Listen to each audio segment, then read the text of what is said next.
وہ سارا دن بے چین پھرتی رہی۔ شہزاد کے کمرے کا ہر ایک کونا کھنگال لینے کے باوجود اس کا لاکٹ نہیں ملا تھا۔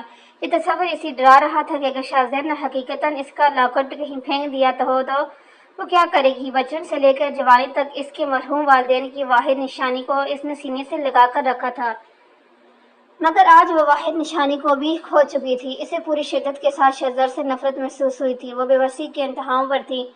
لائبریری سے گزرتے ہوئے اس کی نگاہ مزنی کے کمرے کے کھلے دروازے پڑی۔ وہ فونبا موہن گفتگو تھی۔ وہ بھاگتے ہوئے اس کے کمرے کی چوکھٹ کو عبور کر کے اسے لپٹ گئی۔ اسے بھول گیا کہ وہ دونوں اجنبی تھی۔ اس گھر میں وہ دونوں ایک دوسرے کے نہیں جانتی تھی۔ وہ مزنی کی ساری ہدایت کو فراموش کر بیٹھی مزنی کو دیکھ کر کذبت جواب دے گیا۔ وہ جو فون پر گفتگو تھی اسے اچانک گفتار چونک گئی۔ اس نے فوراً سے بیشتر کمرے کا دروازہ منتقل کیا اور زمین کو بیڈ پر بٹھا کر اس کے مقابل گھٹنوں پر بیٹھ گئی۔ کیا ہوا؟ تم رو کیوں رہی ہو؟ کسی نے کچھ کہا ہے کیا؟ بھائی سے لڑائی ہوئی ہے؟ کم آن جسٹ ٹیل می، کیا ہوا؟ اس پانی کے گلاس تھماتے ہوئے مزنی نے سوالات کی چھڑی لگا دی۔ مہر، میں بہادر لڑکی نہیں ہوں، میں ایک کمزور لڑکی ہوں۔ مجھ سے کچھ نہیں ہو پائے گا۔ مجھے کسی کا سبق نہیں سکھانا، کوئی انتقام نہیں لینا۔ میں بس یہاں سے کہیں دور چلی جانا چاہتی ہوں، سب کی نظروں سے اوجھل ہونا چاہتی ہوں۔ تم جیسا کہا تھا یہ سب کچھ اتنا آسان نہیں ہے۔ اس دنیا میں دو صورتحال بہت تکلیف دہ ہوتی ہیں۔ اول اس شخص کے بغیر زندگی گزارنا جس سے آپ بے پناہ محبت کرتے ہو، دوم کسی ایسے شخص کے ساتھ زندگی گزارنا جس سے آپ کو شدید نفرت ہو۔ اور آج میں ان دونوں صورتوں سے گزر رہی ہوں، صرف اور صرف تمہارے بھائی کی بدولت۔ آج میری دائی ماں میرے ساتھ نہیں ہے۔ یہ تکلیف کی کم تھی جو میں تمہارے بھائی کے ساتھ رہ کر اس تکلیف کو اور بڑھا رہی ہوں۔ میں اس سے نفرت کرتی ہوں۔ اس کے ساتھ ایک منٹ بھی گزارنا مجھے گوارا نہیں۔ میں یہاں سے بھاگ جانا چاہتی ہوں۔ مہر، میری مدد کرو۔ مزنی کے کاندھے پر سر رکھے بڑک بڑک کر رو دی۔ اس کے آنسو مزنی کے سنہرے بالوں میں جذب ہوتے جا رہے تھے۔ دیکھو زری، میں تمہیں یہ صلاح ہرگز نہیں دوں گی کہ تم یہاں سے چلی جاؤ، کیونکہ میں ایسا نہیں چاہتی۔ اگر تم نے یہ قدم اٹھایا تو تمہارا وہ سارا حوصلہ، تمہارا اعتماد جسے تم بڑی محنت سے پورا طرح ٹوٹ جانے کے باوجود واپس حاصل کیا تھا، اسے ایک بار پھر کھو دو گی۔ تم ایک ناکامی کے احساس کے بوجھ تلے دب جاؤ گی۔ تم زرمین فاروقی نہیں، زرمین افریدی ہو۔ جب جی جب میں آئے تم اس گھر میں نکل کر نہیں جا سکتی۔ تم اس گھر کی عزت ہو، بھلے ہی تم اور بھائی اس رشتے کو نہیں مانتے، مگر اس گھر کے دوسرے افراد کی نظر میں تم دونوں ہسبینڈ وائف ہو۔ اگر تم یہاں سے جانا چاہتی ہو تو لیگل طریقے سے ڈائیورس لے کر جانا ہوگا، مگر میں نہیں چاہتی یہاں تک بات پہنچے۔ تم جو کرنا چاہتی ہو اس گھر میں رہ کر کرو۔ بھائی سے ان کا گناہ قبول کروانا چاہتی ہو، انہیں ذلیل کرنا چاہتی ہو، شوق سے کرو۔ میں تم دونوں کے درمیان کچھ نہیں بول سکتی، مگر میری ایک بات ذہن نشین کر لو۔ زرمین کے اس حادثے کے متعلق تو میں زیادہ نہیں جانتی، کیونکہ اس وقت میں ملک سے باہر تھی اور اس گھر کے کوئی بھی فرد مجھے کچھ بتانے پر آمادہ نہیں ہے۔ میں نہیں جانتی کہ اس حادثے میں بھائی کے قصوروار تھے یا نہیں۔ میں بس اتنا جانتی ہوں کہ بھائی شراب نہیں پیتے۔ اس سے زیادہ میں کچھ نہیں کہوں گی۔ میں ان کی طرف سے صفائی نہیں دینا چاہتی، انہیں چاہیے وہ خود اپنے حق میں صفائی دیں، ثابت کرنے میں وہ قصور ہیں۔ تم انہیں عیاش رئیس زادہ سمجھتی ہو، مگر یقین جانو وہ ایسے نہیں ہیں۔ تم دونوں ایک دوسرے کے حوالے سے غلط فہمیوں کا شکار ہو۔ بچپن سے لے کر جوانی تک بھائی مجھ نے محبت اور توجہ ہی پائی تھی۔ اسکول، کالج ہو، ہر جگہ مشہور و مقبول رہے۔ ساری زندگی انہوں نے محبت پائی، محبت ہی لوٹائی ہے، نفرت ان کا دور تک کوئی واسطہ نہیں تھا۔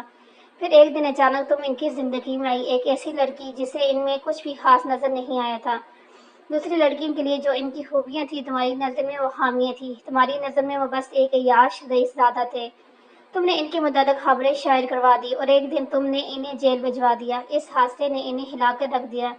زندگی میں پہلی مرتبہ راشد انکل کی اس قدر تذلیل ہوئی ہوگی اور اس کی وجہ تمہیں سمجھتے رہے۔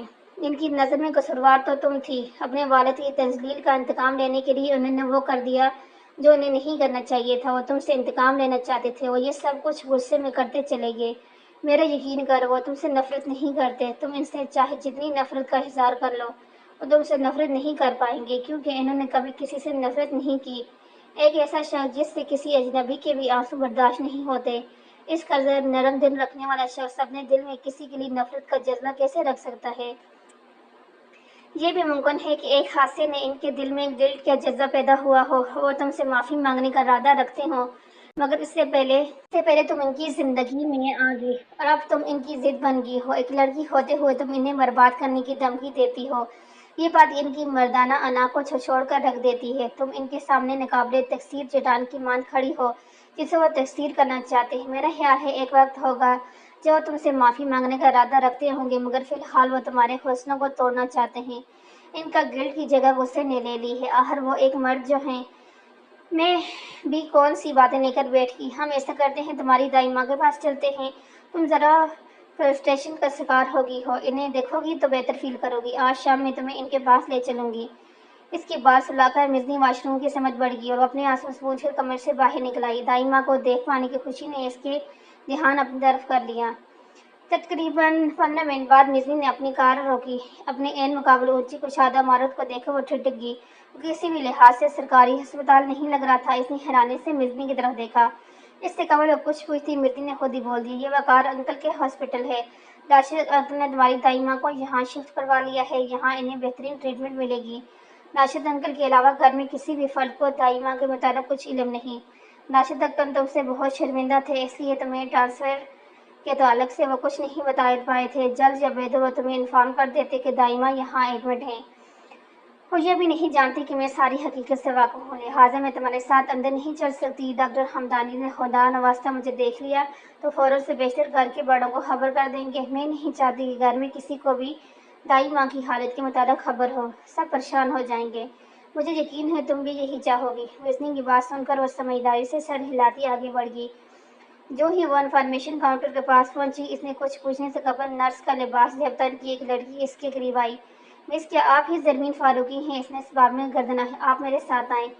جس پیشنٹ کو آپ دیکھنا چاہتی ہیں وہ ICU میں ہے، ان سے ملنے کے لیے آپ کو یہ لباس جھپٹن کرنا ہوگا۔ یہاں خصوصی مرات ملنے والے سے حیرانی نہیں ہوئی تھی، یہ اسپتال افریدیس کی مالکیت تھا اور انہیں کی توصیف سے آئی تھی۔ اس نے فوراً سے پہلے نیلے رنگ کا لباس تھام کر نرس کے پیچھے قدم رہا۔ ICU میں چھوڑو، وہ نرس چلے گی۔ آکسیجن ماسک کے نیچے دائی ماں کا شفیف چہرہ دیکھ کر اس کا دل پکے پھوڑے کے مانند دکھنے لگا۔ وہ دھیرے دھیرے قدم اٹھاتی ان کے بیڈ کے نزدیک آئی۔ ان کی آنکھیں بند تھیں، ان کا چھڑیوں زدہ ہاتھ اپنے ہاتھ میں لے کر اسے لبوں سے لگایا۔ دائی ماں، آپ کب آنکھیں کھولیں گی؟ میں خود کو بہت تنہا محسوس کرتی ہوں، بہت تھک گئی ہوں، میں آپ کے بغیر جیتے ہوں۔ اٹھیں، دیکھیں آپ کی چڑیا آ گئی۔ آپ میرا انتظار کر رہی تھی نا؟ یہ سب کچھ چھوڑیں، میری بدولت ہوا ہے۔ آپ اس حالت کی ذمہ دار میں ہوں، میں نے سب کچھ بگاڑا۔ آپ فکر نہ کریں، میں سب کچھ ٹھیک کر دوں گی، ہمیں کوئی طعنہ نہیں دے گا، پھر ہم سب ہمارے محلے میں ہمارے گھر میں رہیں گے، سب ٹھیک ہو جائے گا۔ پہلے آپ ٹھیک ہو جائیں، آپ کے بغیر میں کچھ نہیں کر پاؤں گی۔ اس پر وقت طائر ہو چکا تھا، وہ اپنے حواس کھو رہی تھی۔ نرس دروازے سے اندر آئی، اسے اس حالت میں دیکھ کر بڑی مشکل سے دائی ماں سے الگ کیا۔ مزنی کار میں اس کے منتظر تھی، وہ دھیرے دھیرے قدم اٹھاتی ہاسپٹل کی عمارت سے باہر آئی۔ وہ ہزاروں قطار روئے جا رہی تھی۔ کار کا ڈور کھول کر وہ فرنٹ سیٹ پر بیٹھ گئی۔ پہلی مرتبہ تھا جب مزنی نے اسے آنسو بہانے سے نہیں روکا تھا۔ قدرے سنسان سڑک کے کنارے بائیک روک کر اس نے وہ لاکٹ اپنی جیب سے برآمد کیا۔ اس حادثے کے دوران یہ لاکٹ اس کی جیکٹ کی جیب میں پھنس کر آدھا باہر تو آدھا اس کی جیب میں لٹک رہا تھا۔ زرمین کو واپس اس کی گھر چھوڑنے کے بعد وہ بے مقصد سڑکوں پر کار دوڑا رہا تھا، تبھی اس کی نگاہ اپنے بینڈٹ پر پڑی۔ اس روز سے آج کے دن وہ اسے اپنے پاس بڑی حفاظت کے ساتھ رکھایا تھا۔ ہارڈ شیئر بینڈٹ کے اندرونی حصے میں ایک عورت مرد کی مسکراتی ہوئی تصویر جڑی ہوئی تھی، وہ دونوں اس کے ماں باپ تھے۔ جتنی دفعہ وہ ان تصویروں کو دیکھ چکا تھا تو وہ بآسانی بتا سکتا کہ زرمین نے کون سے نقش اپنے ماں باپ سے چرائے ہیں اور کون سے اپنے والد سے۔ اس نے بازو اوپر اٹھا کر ہوا میں لٹکتے ہوئے بینڈٹ کی نگاہ محسوس کی۔ اس روز تمہیں تمہارے جاننے والے کے سامنے ذلیل و رسوا کرنے کے بعد مجھے ذرہ برابر بھی خوشی نہیں ہوئی۔ ایک گلٹ نے مجھے اپنے حصارے میں لے لیا تھا۔ غصے کی آگ بجھی تو دماغ سوچنے سمجھنے کا قابل ہوا کہ طیش میں آ کر میں نے ایک شریف النفس پاک دامن لڑکی کے دامن پر کچرا اچھال کر اسے داغدار کیا ہے۔ میں تمہارے ساتھ زیادتی کر بیٹھا، میرا انتقام پرفیکٹلی ایکول نہیں تھا، اور شاید اسی لیے خدا کا حکم ہے کہ انتقام لینے سے بہتر معاف کر دینا ہے، کیونکہ انسان اتنا قابل نہیں ہے کہ برابری کے ساتھ کام کر سکے۔ اس دن میں نے خود سے عہدہ کیا کہ میں بذات خود تمہیں یہ بینڈیج لٹاؤں گا، تم سے معافی مانگوں گا، حالانکہ میں جانتا تھا کہ تم مجھے کبھی معاف نہیں کرو گی، مگر میں محض اپنے تقسیم اپنے سکون کے لیے یہ کرنا چاہتا تھا۔ اس فعل کو انجام دینے کے لیے ہمت درکار تھی۔ دن پر دن گزرتے گئے مگر میں تمہارا سامنا کرنے کی ہمت مجموع نہیں کر پایا۔ میں لاشعوری طور پر اس موقع کے منتظر تھا جب تقدیر خود ہمیں ایک دوسرے کے مقابل لا کھڑا کرے۔ اس سے پہلے ہوتا آیا تھا، تقدیر ہمیں ایک دوسرے سے ملاتی آئی تھی، مگر افسوس تم نے وہ موقع نہ آنے دیا کہ میں تم سے معافی مانگتا۔ تم جبراً میری زندگی میں گھس آئی۔ تمہاری اس حرکت نے میرے اندر کی ندامت کو دھو دیا۔ اب شاید ہی یہ ممکن ہو سکے میں تم سے اپنے گناہ کی معافی مانگوں، کیونکہ جہاں انتقام ہوتے ہیں وہاں معافی کی کوئی گنجائش نہیں رہتی۔ وہ تصور کی آنکھ سے زرمین کو دیکھ رہا تھا۔ اس نے لاکٹ اپنی جیب میں ٹھوس کر بائک اسٹارٹ کر دی۔ وہ ہاسپٹل سے لوٹ کر دھیرے دھیرے قدم اٹھاتی اپنے کمرے کی طرف بڑھ رہی تھی۔ اسے اپنا آپ نڈال اور تھکا ہوا محسوس ہو رہا تھا۔ تبھی اس کے قدم غیر ارادی طور پر رک گئے۔ راشد صاحب کے کمرے کا دروازہ بس ذرا سا کھلا رہ گیا تھا۔ ان کے لبوں پر اس کا نام تھا۔ نامحسوس طریقے سے اس کے کان ان کی بات سننے لگے۔ زرمین اس گھر کی بہو ہے، ہماری عزت ہے۔ میں آپ سب کے گزشتہ رویوں کے تعلق سے واضح طلب کرنا چاہتا ہوں۔ یہاں تک ٹھیک تھا کہ آپ سبھی بکمال میری مرضی شہزاد سے کوئی بات نہیں کر رہے، اسے نظر انداز کر رہے ہیں تاکہ وہ اپنے کیے پر شرمندہ ہو، اسے احساس ہو کہ وہ گناہ گار ہے۔ اس نے کوئی انتقام نہیں لیا، اس نے گناہ کیا ہے، مگر افسوس اس سارے میں آپ سب کو اس معصوم بچی پر ذرا سے بھی رحم نہ آیا۔ شہزاد کے گناہ کی سزا اس مظلوم کو کیوں دی جا رہی ہے؟ میں غور کیا ہے کہ اس گھر کا کوئی بھی فرد اسے مخاطب نہیں کرتا، اور جب وہ کسی سے کچھ کہنے کی کوشش کرتی ہے تب بڑی بے رحمی کے ساتھ اسے نظر انداز کر دیا جاتا ہے۔ راشد صاحب طیش میں آ چکے تھے۔ مگر بھائی جان، اس صورتحال کی ذمہ دار وہ لڑکی ہے، از حد جذباتی اور بیوقوف قسم کی لڑکی ہے وہ۔ ذرا سی بات کو بتنگڑ بنانے کی کیا ضرورت تھی اسے؟ اس کی بیوقوفی کی بدولت شہزاد کی زندگی مشکل ہو گئی ہے۔ ہم سے وہ لڑکی اس شہر میں برداشت نہیں ہو رہی تھی، اور آپ نے اسے اس گھر میں شہزاد کی زندگی میں شامل کر دیا، اور اب آپ چاہتے ہیں کہ ہم عزت دیں، اس کے ساتھ محبت سے پیش آئیں۔ وقار صاحب نے نفرت سے سر جھٹکا۔ دروازے کے باہر کھڑی زرمین کو اپنا آپ از حد بے وقت محسوس ہوا۔ الٹا چور کوتوال کو ڈانٹے شرم آنی چاہیے وقار تمہیں۔ شہزاد کی طرفداری کرتے ہوئے، وہ لڑکی تمہیں جذباتی بیوقوف نظر آتی ہے، اور تمہارے لاڈلے نے کون سی سمجھداری کا کام انجام دیا ہے اب تک؟ اپنے غصے کے نشانہ اس لڑکی کو بنا کر اس کی زندگی کی تماشا بنا دیا ہے۔ کیا اس نے جذبات و بیوقوفی کا مظاہرہ نہیں کیا؟ اس لڑکی کے سر سے چھت چھین گئی اور یہاں آپ کا بیٹا عالیشان گھر میں آرام سے سوتا رہا، اور آپ کو لگتا ہے کہ شہزاد کی زندگی مشکل ہوئی تھی؟ اور رہی بات ان دونوں کے نکاح کی، تو یہ اس لڑکی کی ظفر ہے کہ اس نے شہزاد کا نکاح کے لیے منظوری دی، ورنہ کون سی شریف لڑکی اس قدر نازیباں حرکت کرنے والے کو، اس دنیا کی نظر میں ذلیل کرنے والے کو اپنے شوہر تسلیم کرتی ہے؟ خیر، میں یہ سب چاہتا ہوں کہ اس گھر کے ہر فرد اسے اتنی ہی عزت محبت دے جس کی وہ حقدار ہے۔ اپنی بات کہہ کر راشد صاحب شاید اٹھ کھڑے ہوئے۔ قدموں کی آہٹ پر وہ دو اپنے کمرے میں چلی آئی۔ آج اس پر یہ راز افشاں ہوا تھا کہ اس شہر کے لوگ راشد صاحب کو اس قدر عزت اور اہمیت سے کیوں نوازتے تھے۔ بلا شبہ وہ اس شہر میں بسنے والے دوسرے رئیسوں سے مختلف تھے۔ وہ ایک عظیم انسان تھے۔ اسے شہزاد کی قسمت پر رشک ہوا۔ اس کی رگوں میں ایک عظیم شخص کا خون دوڑ رہا تھا۔ رات کے کھانے پر شہزاد حاضر نہیں تھا۔ غالباً یہ اس کی خفگی کا اظہار تھا۔ جلدی جلدی دو چار نوالوں کو حلقے سے اتار کر ایک بار پھر لاکٹ کی تلاشی میں چڑھ گئی۔ اس کی زبان دواؤں کے ورد کرنے میں مصروف تھی اور ہاتھ مختلف درازوں کو کھولنے بند کرنے میں لگے تھے۔ اس بدحواسی سے چیزوں کو الٹتے پلٹتے دیکھ کر دروازے سے ہی واپس مڑ گیا۔ اضطراب میں وہ بے چینی کی زندہ تصویر بنی وہ شہزاد کو احساس ندامت میں مبتلا کر رہی تھی۔ وہ اس کی چیزیں واپس لوٹانا چاہتا تھا، لیکن خود اپنے ہاتھوں سے اسے وہ لاکٹ سونپنا اس کی انا کے خلاف تھا۔ اسی ادھر پن میں مبتلا وہ حال میں چلایا۔ تبھی اس کی نگاہ صوفے پر بیٹھی دعا پر پڑی تھی۔ دعا اشر کی بیٹی تھی، سارے گھر کی لاڈلی۔ دعا بہترین جاسوس تھی، اس کی نظروں سے کچھ بھی بچ نہ پانا ناممکن تھا۔ وہ مسکراتے ہوئے اس کے نزدیک چلا آیا اور اپنی ڈرائنگ بنانے میں مصروف تھی۔ اس نے باتوں میں الجھا کر کمال مہارت سے اس نے اپنا لاکٹ صوفے کے پاس فرش پر گرا دیا۔ بہت جلد وہ لاکٹ اپنے مالک کے پاس پہنچنے والا تھا۔ وہ لائن کے پودوں کو پانی دے رہی تھی، تبھی اس کی نظر جھولے پر بیٹھی بچی پر پڑی۔ اسے خوشگوار حیرت نے ان گھیرا۔ اس سے قبل اس نے اس گھر میں کوئی بچی نہیں دیکھی تھی۔ وہ تیز تیز قدم اٹھاتی ہوئی اس کے پاس پہنچی۔ وہ جھولے پہ بیٹھی رنگین کتاب سے پوئم پڑھنے میں مصروف تھی۔ اس سے قبل کہ زرمین اس سے کچھ پوچھتی، اس کی نگاہ اس کے گلے میں لٹکے ہوئے لاکٹ پر پڑی۔ اسے حیرت کا شدید جھٹکا لگا۔ How aunty, hello aunty, how are you?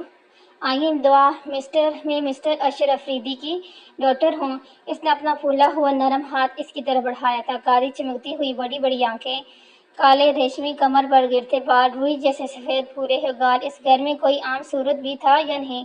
کیا سبھی رئیسوں کے گھروں میں بسنے والے تمام افراد خوبصورت ہوا کرتے ہیں، یا صرف افریدیز کو یہ شرف حاصل تھا؟ اس نے حیرانی سے اس کا نرم ہاتھ تھاما تھا۔ تو مجھے جانتی ہے، ہم تو پہلی بار مل رہے ہیں نا؟ اس نے جھولے پر بیٹھتے ہوئے مسکرا کر کہا۔ آپ مجھے نہیں جانتی تو کیا ہوا؟ میں تو آپ کو جانتی ہوں، آپ شہزاد چاچو کی وائف ہیں نا؟ ایکچولی میں کل ہی اپنی گرنی کی یہاں سے لوٹی ہوں، تبھی موم نے بتایا کہ شہزاد چاچو کی میرج ہو گئی ہے اور گھر میں ایک نئی آنٹی آئی ہیں۔ آپ کو دیکھتے بچوں ہی مجھے سمجھ گئی کہ آپ ہی نئی آنٹی ہو۔ وہ اپنی عمر سے کہیں زیادہ سمجھدار معلوم ہوتی، بظاہر اس سے مہم گفتگو تھی، مگر اس کا ذہن لاکٹ میں اٹکا ہوا تھا۔ دعا کا یہ لاکٹ تمہارا ہے، اس کی برداشت جواب دے گی؟ اس نے بالا آخر پوچھ لیا۔ یہ لاکٹ میرا کیسے ہو سکتا ہے آنٹی؟ یہ تو آپ کا ہے۔ دعا نے لاکٹ اپنے گلے سے اتارتے ہوئے مسکرا کر کہا۔ ایکچولی کل رات مجھے ہال میں صوفے کے پاس پڑا نظر آیا، میں نے اٹھا لیا۔ میری موم کے پاس بھی ایسا ہی لاکٹ ہے، مگر بینڈڈ ہارٹ شیپ کا نہیں ہے، اسکوئر ہے۔ میں نے گھر میں سب سے پوچھ لیا سوائے شہزاد چاچو کے، اس کے بارے میں کوئی نہیں جانتا تھا۔ انہوں نے مجھ سے کہا یہ آپ کا ہے۔ میں نے اسے اپنے گلے میں پہن لیا تاکہ جب آپ سے ملوں گی تب لوٹا دوں گی۔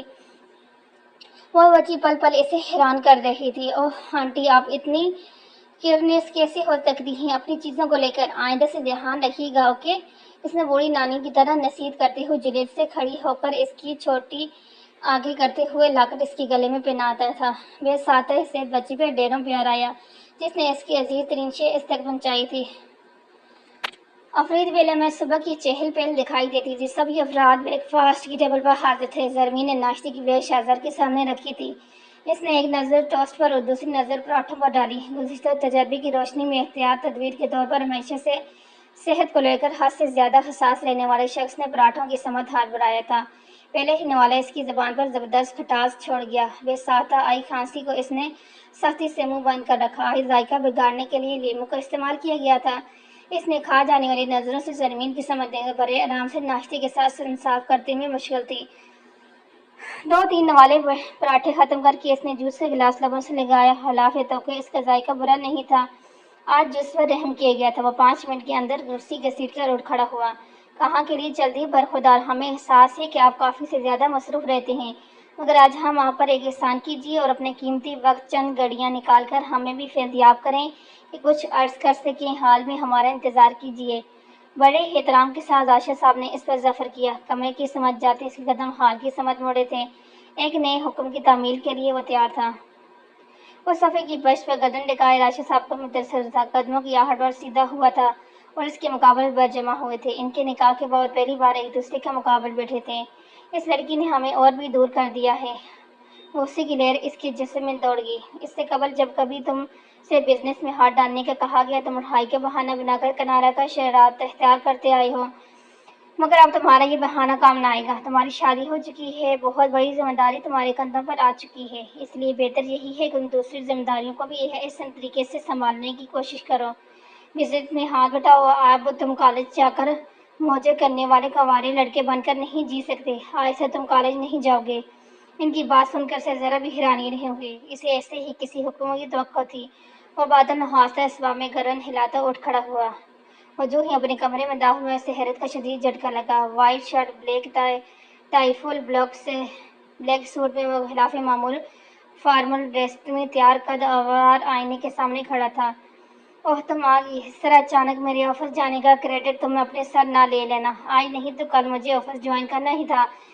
کل سو آج کرے سو اب کرے۔ میں نے آفس جانے کا فیصلہ کیا، مگر خدا کا واسطے تم یہ نہ سوچ لینا کہ میری زندگی میں اچانک ہونے والی اس تبدیلی سے تمہیں کوئی کامیابی نصیب ہوگی۔ میں نے فیصلہ محض اس لیے لیا تھا کہ مجھے کالج نہ جانا پڑے۔ کالج جانے میں مجھے کوئی دلچسپی نہیں رہی۔ میں ہم وقت اس ڈر کے ساتھ نہیں جی سکتا کہ یونیورسٹی میں کسی کو تمہارے متعلق خبر ہو جائے اور میری انسلٹ ہو۔ بہتر ہی اسی میں ہے کہ میں آفس جوائن کر کے ڈیٹ کو خوش کرتا رہوں۔ اپنا الو سیدھا کر لو۔ اسے کمرے میں داخل ہوتا دیکھ کر بشاشت سے گویا ہوا۔ آفس تو تم یقیناً جاؤ گے، مگر ویسے نہیں جیسے تم چاہتے ہو۔ وہ کچھ سوچ کر مسکرائی۔ وہ پورش سے اپنی کار باہر نکال رہا تھا، تبھی اس کی نگاہ زرمین پر پڑی۔ وہ اسی کی طرف آ رہی تھی۔ کار کے نزدیک پہنچ کر اس نے 2 انگلی سے موڑ کر شیشے کو کھٹکھٹایا۔ شہزاد نے کھڑکی کا آنچ نیچے کرتے ہوئے بہت زیادہ چہرے کے سہارے سے دیکھا۔ وہ کھڑکی پر جھکی کار کی رکی اسٹیئرنگ کو گھول رہی جا رہی تھی۔ کچھ دیر ہموار خاموش کھڑا دیکھ کر شہزاد نے سر جھٹک کر گاڑی اسٹارٹ کر دی۔ تبھی وہ بولنا شروع ہوئی۔ بہرحال آپ نے آفس جانے کا فیصلہ کل ہی لیا۔ کیا کہنے آپ کے؟ ایک طرف آپ آفس جا کر اتنا بڑا مارکا سر کر رہے ہیں، ایم تعریفیں وصول کریں گے، دوسری طرف عالیشان آفس کے نرم گشادہ سیٹ پر بیٹھ کر ویڈیو گیمز، دوستوں کے ساتھ چیٹنگ کے مزے لوٹیں گے، کیونکہ آفس کے سارا کام تو آپ کے ماتحت کے سر منڈوا دیا جائے گا۔ درست کہہ رہے تھے آپ، کالج جانے سے بہتر ہے آفس جانا۔ کالج میں تو پھر بھی پرنسپل لیکچرز کی روک ٹوک ہوتی ہے، اس کے برعکس آفس تو جنت ہے، نہ کسی کی روک ٹوک، نہ کسی کا ڈر۔ ظاہر ہے ایک پوری عمارت کے مالک پر کون روک ٹوک سکتا ہے؟ یقیناً آج آپ کے ماتحت کام کرنے والوں کی شامت ہی آئی ہے۔ آپ جیسے رئیسزادوں کو کیا خبر کہ مفتوقہ طبقے کے افراد کس طرح دھکے کھاتے ہوئے بسوں اور ویگنوں کے پیچھے بھاگ کر آفس پہنچ پاتے ہیں، اور دفتر پہنچ کر سارا دن آپ جیسے مالک کی جی حضوری میں نکل جاتا ہے۔ در حقیقت ان کی کمائی خون پسینے کی کمائی ہوتی ہے۔ یہ سب آپ سے کیوں کہہ رہی ہوں؟ میں تو بس اللہ حافظ کہنے آئی تھی۔ وہ ہانگ کی طرف سے دیکھے جا رہا تھا، کار سے 2 قدم پیچھے ہٹ کر الوداع کہنے کے انداز میں اپنا ہاتھ ہلا رہی تھی۔ اس کا بدلہ انداز طرز تحائف حیران کیے دے رہا تھا۔ وہ اس کی کہی باتوں سے ایک بھی جملے کو معنی نہیں بنا سکا۔ اس کی ذہن کی سوئی آپ پر اٹکی ہوئی تھی۔ جب ذہن سوچنے کی سمجھنے قابل ہوا تھا، وہ مزید حیران ہوا۔ آفس جانے سے قبل ہی آفس میں عیاشی اڑانے کی منصوبہ بندی اس نے کب کی، اور تو اور اس منصوبہ بندی کو اس نے اپنی نئی نوری بیوی سے کب شیئر کیا؟ وہ اس باتوں کے جال میں الجھا تھا کہ اس کے والد نے منظر نام میں مداخلت کرتے ہوئے اسے مزید پریشان کر دیا۔ کار سے باہر نکلو برخوردار، آج تم اپنے آفس نہیں جا رہے۔ راشد صاحب نے کھڑکی آدھا کھلا شیشہ بجا کر حکم انداز میں کہا۔ وہ حیران ہوتا باہر نکلا، منظر سے غائب ہو چکی تھی۔ میں کچھ سمجھا نہیں، آپ کیا کہنا چاہ رہے ہیں؟ وہ نہ سمجھی سی گویا۔ اسکندر، تیار ہو کر تم کہاں کے لیے نکل رہے ہو؟ اسے اوپر سے نیچے دیکھتے ہوئے راشد صاحب بولے۔ ڈیڈ، آپ نے ہی تو کہا تھا کہ مجھے آفس جانا ہے، سو میں جا رہا ہوں۔ اشر بھائی، آپ باقی سب بھی تو اسی طرح ڈریس سے ہوتے ہیں، میں نے کیا اوور کر دیا؟ وہ بری طرح مزدزع ہوا۔ غالباً تم نے ٹھیک سے سنا نہیں کہ میں نے کہا تم اپنے آفس نہیں جا رہے، اس لیے مراد ہے تم ماجد انکل کی آفس جاؤ گے، اور وہ بھی ایک عام امپلائی کی حیثیت سے۔ اس لحاظ سے بھی مجھے تو تم اوور نظر آ رہے ہو۔ بڑے اطمینان کے ساتھ راشد صاحب نے اس کے سر پر بم پھوڑا۔ عام امپلائی، اس نے بدوقت تمام یہ 2 الفاظ ادا کیے۔ محض 2 ہی 4 دنوں میں تمہیں بخوبی اندازہ ہو جائے گا کہ جس پیسے کو تم نے بے ذریعہ خرچ کرتے آئے ہو، وہ کس قدر محنت سے کمایا جاتا ہے۔ اور ہاں، کار کو واپس اس کی جگہ پر لگا دینا۔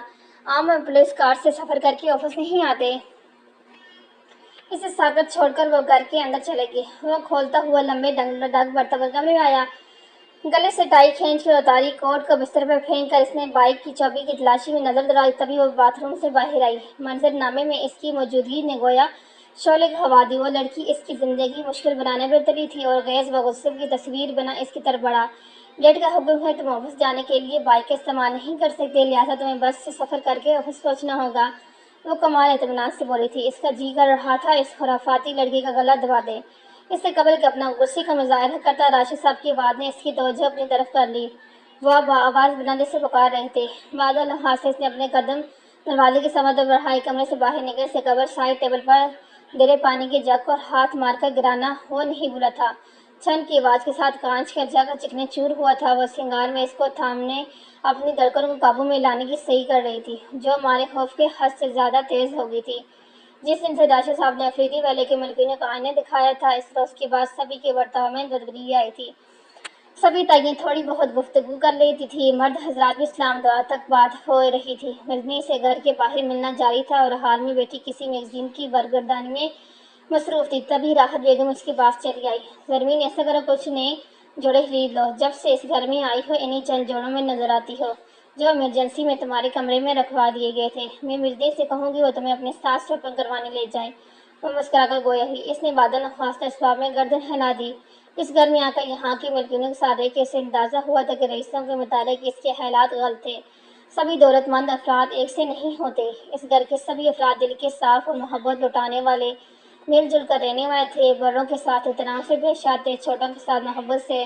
مذہب کے پابند بس ایک شہزادی تھا جو ان سب سے مختلف تھا۔ وہ اپنی سوچوں میں گردان پھنسی تھی کہ کسی نے اس کے چٹکے کو جسمن دی۔ وہ چونک گئی۔ ہیلو زرمین آنٹی، آپ کہاں کھوئی ہیں؟ کہیں آپ بور تو نہیں ہو رہی؟